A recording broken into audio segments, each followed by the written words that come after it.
Hello friends, I welcome you again to this channel Dr. Vipul with Kapoor. Let's learn. Friends, in this channel we are learning English language and literature. In our previous videos we discussed Geoffrey Chaucer's art of characterization and Chaucer's different characters, and in this video today we are going to discuss the character the Doctor of Physics. I am going to present a character analysis of the Doctor of Physics as presented by Chaucer in his Canterbury Tales. Friends, Chaucer is known as the world's great painter in literature, in English literature.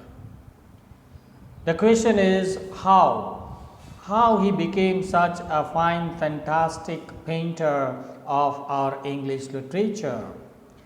Then let me tell you that the critics believe, the scholars of Chaucer believe that Chaucer's art of characterization is based mainly on several things which I have presented here on the screen. Number one, Chaucer describes appearances of every character. Through the description of their physical appearances, he tries to present the characters before the readers. Number two, he gives detailed descriptions of the behavioral aspects of all characters, how they are behaving in the company of the people. Number three, he defines the characters by their color, by their belongings, from which community they are coming, from which class they are coming. He gives detailed descriptions of all such things. Number four, Chaucer gives minute details about their dresses, about their hairstyle, about their skin color, and all such things. And number five, Chaucer develops his characters by presenting even their sounds of the characters. So this is how Chaucer has tried to develop his characters in the Canterbury Tales. And today we want to discuss the character Doctor of Physics, he who is presented as a physician in the Canterbury Tales. Of all the 30 pilgrims who are presented in this poetry, Doctor of Physics seems to be one of the most knowledgeable persons in this group. Chaucer writes that there was none like him to pick for talk of medicine and surgery. If someone discusses medicine, if someone discusses surgery with him, then there is nobody in the group who is more knowledgeable in this field of medicine. As a physician, he uses many different methods to cure his patients. He has the knowledge not only of medicine, he knows astronomy.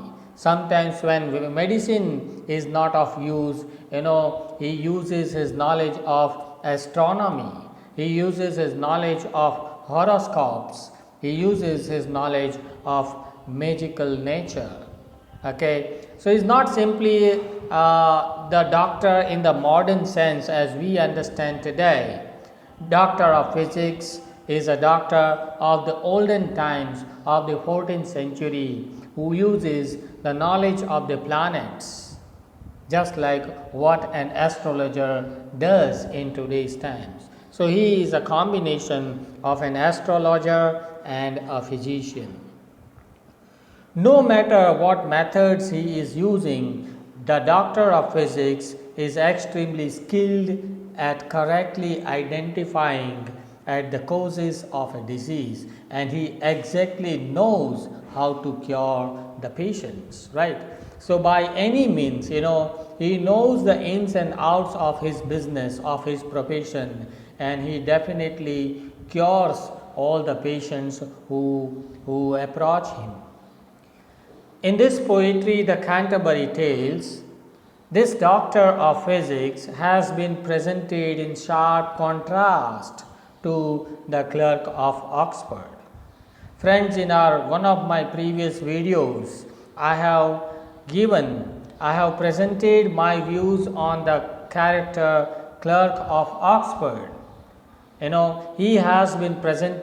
clerk has been presented as a timid human being, a poor fellow, a philosopher, a studious learner, who has nothing to do with monetary aspects, who has nothing to do with materialism, who has nothing to do with money and richness.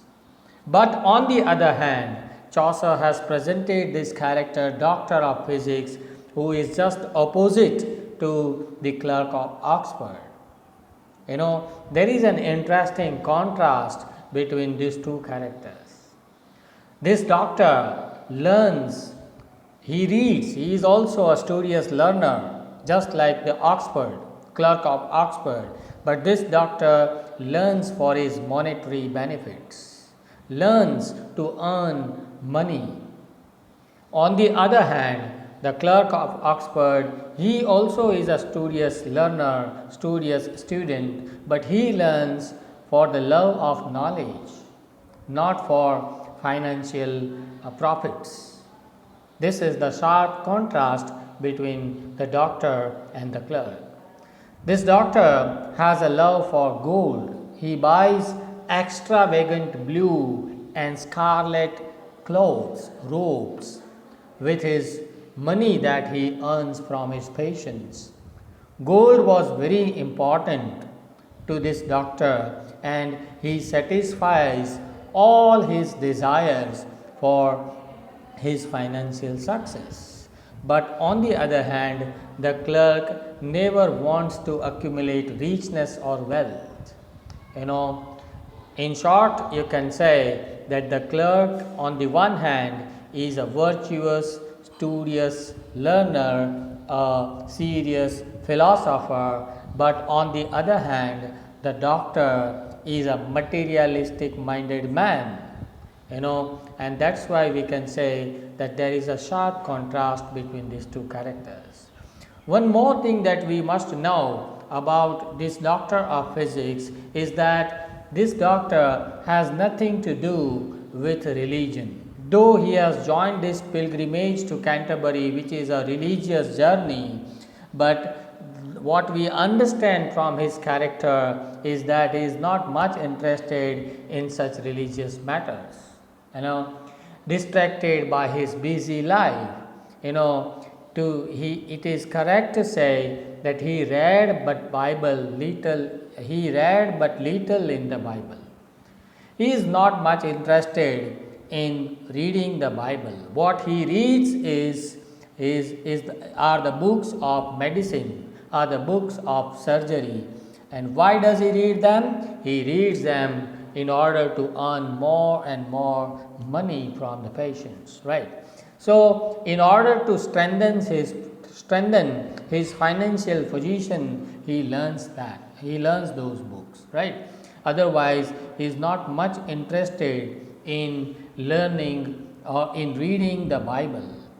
But at the end, we can sum up by saying that he is indeed a very knowledgeable man of medicine. He is having a very important social status during the 14th century. He aspires to gain money and gold, and he, being a materialistic man, is not at all interested in the matters of religion. Friends, here we come to this presentation on the character of Doctor of Physics. Please like, share and subscribe to this channel. Thank you very much.